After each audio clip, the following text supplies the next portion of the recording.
जय हिंद साथियों, नमस्कार। मैं हृदय मिश्रा एक बार फिर से अपने ऑनलाइन चैनल हृदय मिश्रा में आप सभी का स्वागत करता हूं। चलिए आज फिर हम इतिहास के एक महत्वपूर्ण टॉपिक को आपके साथ डिस्कस करेंगे जिसका नाम है वर्धन साम्राज्य। बहुत अच्छा चैप्टर है, इसकी कहानी बहुत अच्छी है और ध्यान से वीडियो देखिएगा और साथ ही साथ एक पेन और पेपर भी लेके बैठिएगा। जो चीज़ें नोट करने वाली होगी उसको आप नोट कर लीजिएगा। बोर्ड पे जो मैटर है उसका आप स्क्रीनशॉट ले लेंगे, कोई दिक्कत नहीं है। तो चलिए बिना टाइम वेस्ट किए हुए आगे की तरफ चलते हैं। तो आज हम लोग किस साम्राज्य के बारे में पढ़ने वाले हैं? वर्धन साम्राज्य। सबसे पहले अगर हम बात करें वर्धन साम्राज्य की स्थापना किसने की, ठीक है, तो वर्धन साम्राज्य की स्थापना की पुष्यभूति वर्धन ने। वर्धन साम्राज्य के संस्थापक कौन थे? पुष्यभूति वर्धन। आप देख रहे होंगे बोर्ड पे लिखा होगा, वर्धन साम्राज्य का संस्थापक पुष्यभूति वर्धन था। इसलिए इस साम्राज्य को पुष्यभूति का वर्धन वंश भी कहा जाता है। वर्धन वंश की राजधानी थानेश्वर थी। बात करें थानेश्वर आपका कहाँ पड़ता है, तो देखिए भैया थोड़ा सा थानेश्वर के बारे में समझ लीजिएगा। क्योंकि ये कोई बहुत बड़ा पहले विस्तृत साम्राज्य नहीं था। गुप्त वंश अगर बात करें, ये वर्धन साम्राज्य इनकी उत्पत्ति कहाँ से होती है, तो पुष्यभूति वर्धन ने जैसे तैसे एक साम्राज्य की स्थापना कर ली, बाकी इन्होंने कोई खास काम नहीं किया था। ये माना जाता है कि ये भी गुप्तों के ही सामंत थे, मतलब जो गुप्त साम्राज्य समाप्त हुआ गुप्त साम्राज्य के सामंत के रूप में थे और पंजाब तथा हरियाणा के कुछ क्षेत्रों को मिला के इसने वर्धन साम्राज्य की स्थापना की थी और इसकी राजधानी कहाँ पे थी? थानेश्वर। तो वर्धन साम्राज्य के संस्थापक पुष्यभूति थे, इसलिए इसे पुष्यभूति का भी वर्धन वंश कहा जाता है और इसकी राजधानी थानेश्वर थी, इसलिए इसे थानेश्वर का भी वर्धन वंश कहा जाता है। अगर हम आगे की बात करें, देखिए तो पुष्यभूति वर्धन सिर्फ इसके संस्थापक के रूप में माने जाते हैं, बाकी कोई खास काम इन्होंने नहीं किया। हालांकि इनके बाद जो शासक आएंगे जिनका नाम है प्रभाकर वर्धन, पुष्यभूति वर्धन के बाद इनका लड़का शासक बनता है प्रभाकर वर्धन। प्रभाकर वर्धन का देखिए कार्यकाल 580 से 605 ईस्वी तक रहता है और प्रभाकर वर्धन को ही वर्धन साम्राज्य का वास्तविक संस्थापक माना जाता है। तो प्रभाकर वर्धन को वर्धन साम्राज्य का वास्तविक संस्थापक माना जाता है। ऐसा इन्होंने क्या किया था, तो भैया इन्होंने वर्धन साम्राज्य की गाथाओं को चारों ओर फैलाया था और इन्होंने बहुत से ऐसे काम किए थे, है ना। यज्ञ वगैरह भी करवाने का सबसे पहले उल्लेख ये भी मिलता है, इन्होंने यज्ञ वगैरह भी करवाए थे, कई यज्ञ करवाए थे। साथ ही साथ देखिए इन्हें कुछ उपाधियां भी प्रदान की गई थी, जैसे परम भट्टारक और महाराजाधिराज। अब इन दो उपाधियों से ही आप समझ सकते हैं, परम भट्टारक महाराजाधिराज। महाराजाधिराज का मतलब है जो राजाओं का भी राजा हो। तो कहने का मतलब जो छोटे मोटे राजा थे वो खुद इनके अधीन थे, इनसे पंगा लेने का प्रयास नहीं करते थे। और हूण हरिण केसरी इनकी एक और उपाधि थी, हूण हरिण केसरी। भैया हूण उस समय की एक महत्वपूर्ण नहीं, एक खतरनाक जाति थी जो कि कभी भी किसी भी साम्राज्य के ऊपर आक्रमण कर, पता चला 12 बजे रात में हम सो रहे हैं, एकाएक आक्रमण हो गया, तो हर राजाओं के लिए ये बड़ा खतरनाक मामला था। खतरनाक इसलिए था क्योंकि अगर बात युद्ध की हो, चेतावनी दे के कोई युद्ध होता है तब तो वहाँ पे हम युद्ध करने के लिए तत्पर हैं। अब हमारी कोई तैयारी नहीं है, एनी टाइम हमें नहीं पता 11 बज रहा है 12 बज रहा है रात के और कोई अचानक से हमारे ऊपर आक्रमण कर दे, वो बात की बात है हम बच जाएं, लेकिन एक बार हमें क्षति होगी, मानसिक क्षति भी होगी, भौतिक क्षति भी होगी, कई सारी क्षतियाँ होंगी। तो हूण उस समय की एक बहुत बड़ी समस्या थे। तो हूण हरिण केसरी के नाम से किसको जाना जाता है? प्रभाकर वर्धन को, क्योंकि इन्होंने हूणों को भी पराजित किया था, यानी हूणों के भी नाक में दम कर दिया था। किसने? प्रभाकर वर्धन ने। साथ ही साथ देखिए इन्हें गुर्जर प्रजागर कहा जाता है। तो गुर्जर राजवंश जो कि राजपूत कैटेगरी में आते थे, तो इनको गुर्जरों की नींद हराम करने वाला भी कहा जाता है। इन्होंने गुर्जरों को भी काफ़ी परेशान किया था, बहुत ही संतुलित कर दिया था। और ये प्रभाकर वर्धन के समय में वर्धन साम्राज्य इतना विशाल हो चुका था, इतना फेमस, इतना शक्तिशाली हो चुका था कि अगल बगल या कोई भी ऐसे राजा, छोटे मोटे या बड़े राजा ऐसे नहीं थे जो डायरेक्ट इनसे युद्ध करके जीत सकें। तो इन्हें बिना छल के पराजित नहीं किया जा सकता था। डायरेक्ट युद्ध करके कोई भी राजा जीतता ये संभव नहीं था। आगे प्रभाकर वर्धन के बारे में बात करते भैया, इनकी 3 संतानें थी। ध्यान से देखिएगा यहाँ पे, और आगे की कहानी बहुत ही ज़बरदस्त है, तो ध्यान से समझिएगा। प्रभाकर वर्धन की 3 संतानें थी, राजश्री, ये सबसे बड़ी लड़की थी इनकी, राज्यवर्धन, और सबसे छोटा लड़का था इनका हर्षवर्धन। ठीक है, तो प्रभाकर वर्धन की कितनी संतानें थी? 3, राजश्री, राज्यवर्धन, हर्षवर्धन, ये 3 इनकी संतानें थी। इन्होंने राजश्री का विवाह मौखरी राजवंश के शासक ग्रहवर्मा के साथ किया था। राजश्री का विवाह कहाँ पे कर दिया था? मौखरी राजवंश के शासक ग्रहवर्मा से। बात करें मौखरी राजवंश किस क्षेत्र में था, तो ये कन्नौज के क्षेत्र में था, यानी कन्नौज में मौखरियों का शासन चल रहा था, और मौखरियों के शासक कौन थे? ग्रहवर्मा, और इन्हीं की पत्नी कौन हो चुकी थी? राजश्री। तो कहने का मतलब इनका संबंध, प्रश्न पूछा गया है कि हर्षवर्धन की बहन राजश्री का विवाह किस वंश में हुआ था, तो ध्यान रखिएगा किस वंश में हुआ था? मौखरी राजवंश में हुआ था। किसके साथ? ग्रहवर्मा के साथ। इसके अलावा इनके 2 लड़के थे, राज्यवर्धन और हर्षवर्धन। अब भैया ऐसे बहुत सारे छोटे छोटे शासक थे जिनको वर्धन साम्राज्य वालों ने पराजित किया था। तो अक्सर इनसे बदला लेने के लिए कई राजा ऐसे थे जो हमेशा सोचते थे लेकिन इनके ऊपर आक्रमण नहीं कर पाते थे, या अगर मान लीजिए युद्ध लड़ने का प्रयास करते थे तो उन्हें खुद ही पराजित होना पड़ता था। तो ये बहुत ही शक्तिशाली साम्राज्य था और इनकी शक्ति के कारण जल्दी कोई इनसे नहीं टकराता था। हालांकि यहाँ पे 3 शासक एक हो जाते हैं। गौड़ वंश का शासक जिसका नाम है शशांक, मालवा का शासक है देवगुप्त, और चालुक्य वंश का शासक है पुलकेशिन द्वितीय। ये 3 राजा आपस में एक हो जाते हैं और इन तीनों ने प्लानिंग किया कि हम तीनों मिलकर यहाँ पे आक्रमण करेंगे। हम तीनों मिलके,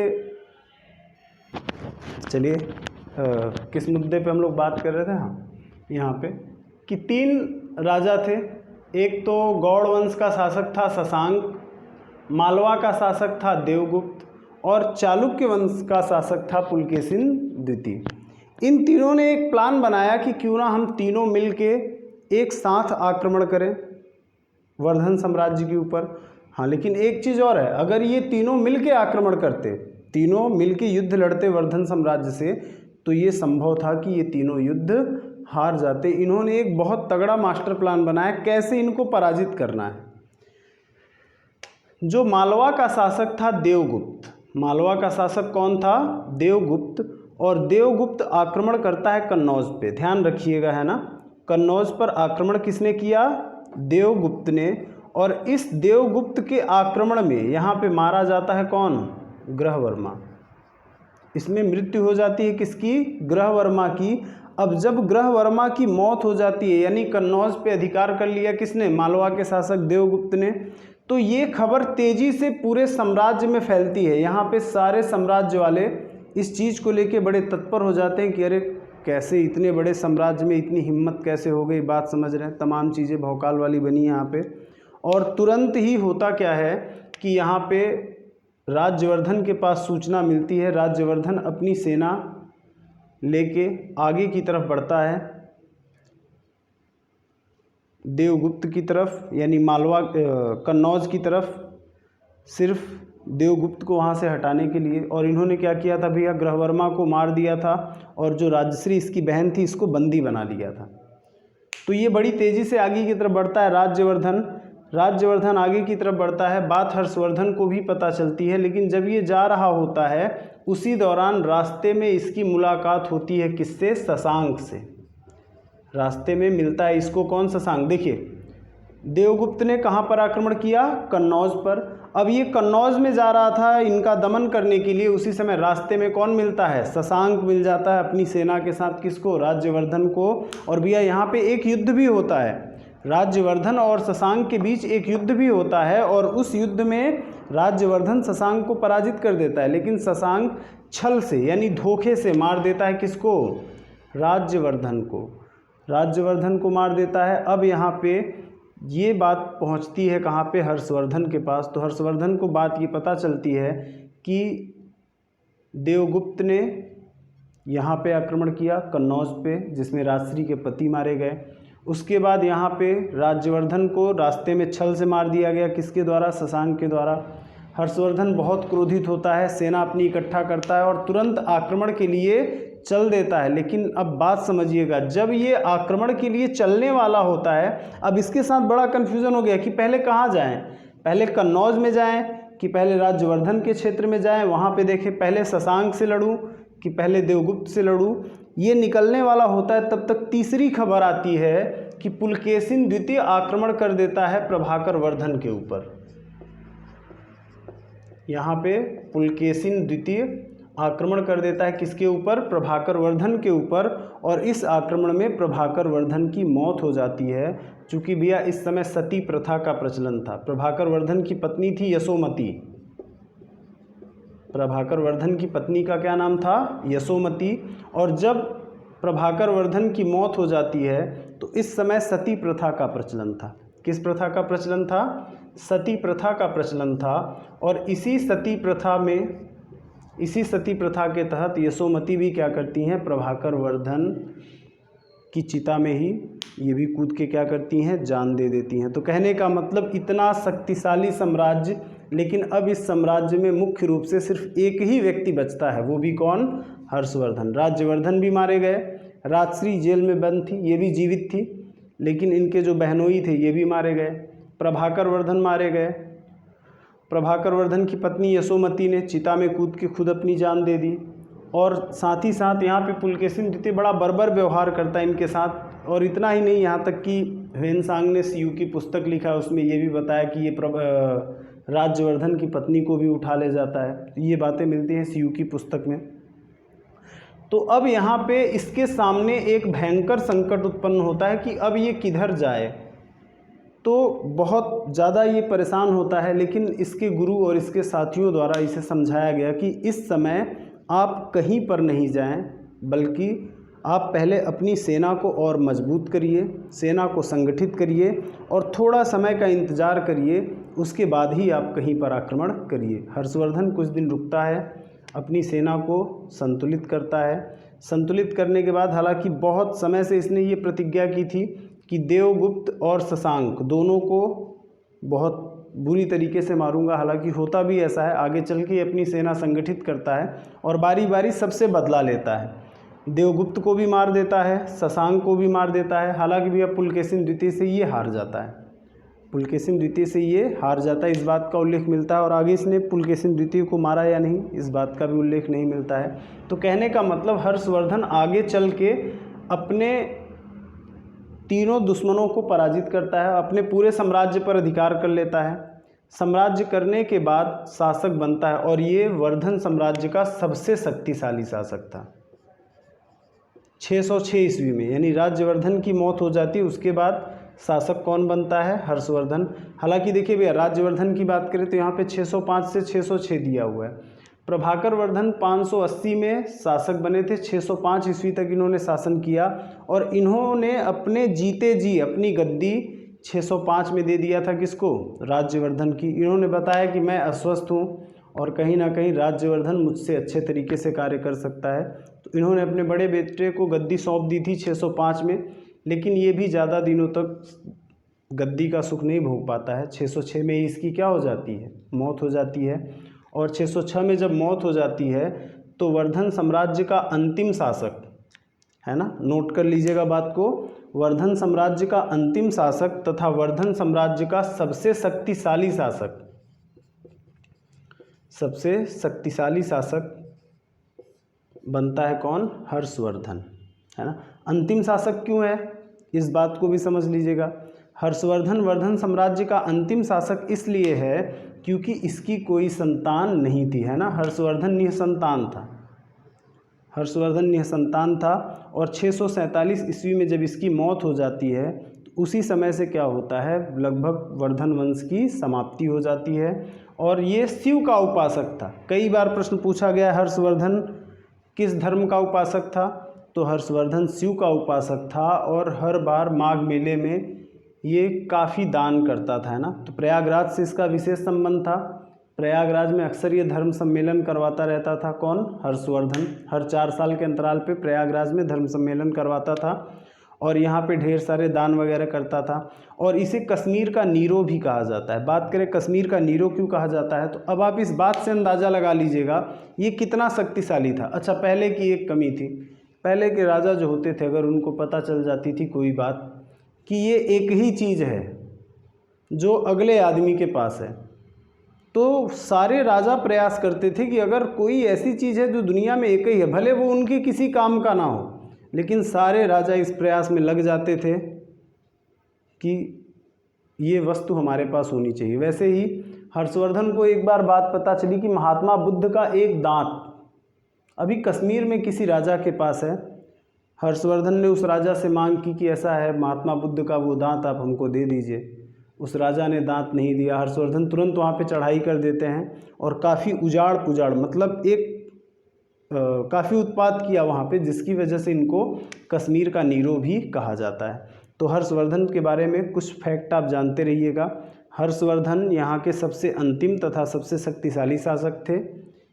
शिव का उपासक था। ये धर्म सम्मेलन हर 4 वर्ष पे कहाँ पे कराता था, माघ मेले के दौरान प्रयागराज में, और 647 ईस्वी में इनकी मौत हो जाती है। ये निसंतान थे। इन्हें क्या कहा जाता है, कश्मीर का नीरो। इसके अलावा इन्हें शिलादित्य भी कहा जाता है। शिलादित्य कई बार प्रश्न पूछा गया किस शासक ने शिलादित्य की उपाधि धारण की, तो शिलादित्य की उपाधि धारण करने वाले शासक भी कौन है, हर्षवर्धन। मेरे ख्याल से आपको यहाँ तक बात समझ में आ गई होगी। एक बार फिर से अब न समझ में आया हो तो मैं यहाँ पे रिकॉल कर दे रहा हूँ। देखिए, वर्धन साम्राज्य की राजधानी कहाँ थी, थानेश्वर। वर्धन साम्राज्य की स्थापना किसने की थी, पुष्यभूति ने। इसलिए वर्धन साम्राज्य को थानेश्वर का वर्धन वंश या पुष्यभूति का वर्धन वंश कहा जाता है। हालांकि भैया पुष्यभूति वर्धन वंश के बाद राजा कौन बनते हैं, प्रभाकर वर्धन, और प्रभाकर वर्धन ही वर्धन साम्राज्य के वास्तविक संस्थापक कहलाते हैं। इन्होंने कौन कौन सी उपाधियां धारण की, देखिए, परम भट्टारक की, महाराजाधिराज की, हूण हरिण केसरी की, गुर्जर प्रजागर की। इसके अलावा और भी कई सारे कार्य किए इन्होंने, यज्ञ वगैरह कराया। क्षेत्र के सबसे शक्तिशाली शासक के रूप में ये स्थापित हुए, इसीलिए वास्तविक संस्थापक। इनकी 3 संतानें थी, राज्यश्री, राज्यवर्धन, हर्षवर्धन। राज्यश्री का विवाह कहाँ पे हुआ था, तो कन्नौज के मौखरी राजवंश में किसके साथ, ग्रहवर्मा के साथ। और ग्रहवर्मा को किसके द्वारा मारा गया, तो मालवा के शासक देवगुप्त के द्वारा मारा गया। ठीक है। राज्यवर्धन इनका सबसे बड़ा लड़का था जो कि 605 ईस्वी में शासक बना था। इसकी हत्या छल पूर्वक की गई, किसके द्वारा, शशांक के द्वारा। छल से इसकी हत्या किसके द्वारा की गई, शशांक के द्वारा। और इसके बाद जो इस वंश का आखिरी और सबसे शक्तिशाली शासक है वो कौन है, हर्षवर्धन, 606 से 647। ठीक है।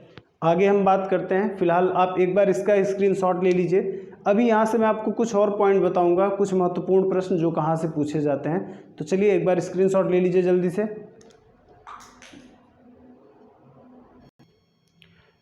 चलिए, मेरे ख्याल से आपने स्क्रीनशॉट ले लिया होगा। आगे की बात करें अगर यहाँ पे देखिए, तो हर्षवर्धन राजा बनने के बाद ये बहुत प्रयास करता है। इसने राजश्री को बहुत समझाया कि आप कन्नौज की गद्दी पर बैठिए और कन्नौज में शासन करिए, लेकिन राजश्री बार बार इस बात पे जोर देती थी कि नहीं, चूँकि सती प्रथा का प्रचलन बहुत तेज़ था। अक्सर ये बार बार प्रयास करती थी कि मैं भी अपनी जान दे दूं। बहुत समझाने बुझाने पे किसी तरह से ये मानती है और इसने कहा ठीक है मैं जीवित रहूँगी, लेकिन शासन वाला कार्यभार मुझसे नहीं हो पाएगा। तो अंत में हर्षवर्धन क्या करता है, कन्नौज को भी अपने राज्य में शामिल कर लेता है। और भैया एक बात ध्यान रखिएगा, प्रश्न कई बार पूछा जाता है वह कौन सा शासक है जिसने अपनी राजधानी थानेश्वर से कन्नौज बनाई। तो पहले वर्धन साम्राज्य की राजधानी कहाँ थी, थानेश्वर। आगे चल के राजधानी कहाँ हो जाती है, कन्नौज, है ना। तो ध्यान रखिएगा, हर्षवर्धन ने अपनी राजधानी कहाँ से कहाँ स्थानांतरित कर दी, थानेश्वर से कन्नौज। ठीक है। तो थानेश्वर से कन्नौज राजधानी स्थानांतरित करने वाला शासक कौन है, हर्षवर्धन। इसके बाद अगर हम आगे की बात करें, और कई सारे फैक्ट हैं जो यहाँ से पूछे जाते हैं, जैसे हर्षवर्धन का दरबारी कवि।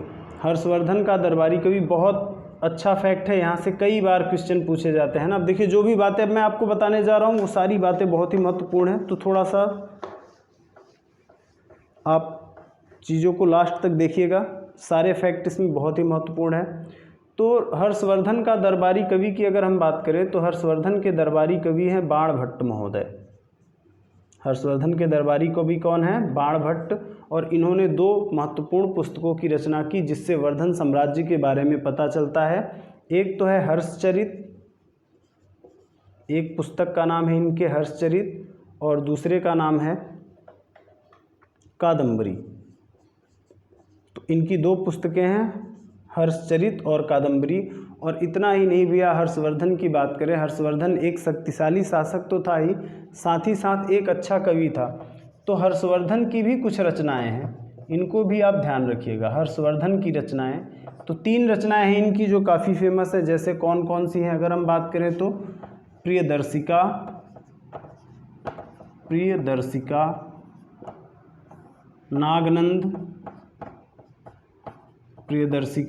नागनंद, रत्नावली। ये तीनों ही पुस्तकें किसकी हैं? हर्षवर्धन की, है ना। तो ये 3 पुस्तकें किसकी हो गई? हर्षवर्धन की। इसके अलावा बात करें यहाँ से एक फैक्ट और बहुत ही महत्वपूर्ण है जो पूछा जाता है अक्सर, तो हर्षवर्धन के ही शासनकाल के दौरान आता है चीनी यात्री ह्वेनसांग। कई बार प्रश्न पूछा जाता है चीनी यात्री ह्वेनसांग भारत कब आया? तो चीनी यात्री ह्वेनसांग हर्षवर्धन के ही शासनकाल में भारत आता है। ह्वेनसांग। तो ह्वेनसांग कहाँ का है? चीन का, है ना, चीन का। ये बौद्ध यात्री था, ये काफ़ी दिनों तक भारत में रहता है। लगभग माना जाता है ये 16 वर्षों तक भारत में रहा, जिसमें से लगभग 5 वर्ष तक ये नालंदा विश्वविद्यालय में अध्ययन करता है। 5 वर्ष तक इसने कहाँ पे अध्ययन किया? नालंदा विश्वविद्यालय में। ध्यान रखिएगा, नालंदा विश्वविद्यालय में अध्ययन किया किसने? बौद्ध यात्री ह्वेनसांग ने। और यहाँ से जितने भी अनुभवों को ये प्राप्त करता है उन सबको अपनी एक पुस्तक में लिखता है। ह्वेनसांग की पुस्तक कौन सी है? सीयू की। ह्वेनसांग की पुस्तक का नाम है सीयू की। और ह्वेनसांग को तीर्थयात्रियों का राजकुमार भी कहा जाता है। ह्वेनसांग को तीर्थयात्रियों का राजकुमार भी कहा जाता है ना। तो तीर्थयात्रियों का राजकुमार किसे कहा जाता है? ह्वेनसांग को। सीयूकी नामक पुस्तक की रचना किसने की? ह्वेनसांग ने। ह्वेनसांग कहाँ का यात्री था? चीन का। ह्वेनसांग किस धर्म को मानने वाला था? बौद्ध धर्म। ह्वेनसांग ने किस विश्वविद्यालय में अध्ययन किया? नालंदा विश्वविद्यालय में। ठीक है, तो ये सारी बातें हो गई किसके बारे में? वर्धन साम्राज्य के बारे में। आई होप आप सबको अच्छे से समझ में आया होगा। तो वीडियो को लाइक, शेयर और सब्सक्राइब ज़रूर करिएगा।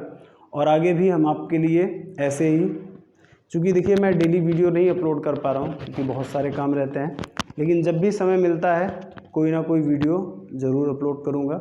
चलिए, धन्यवाद।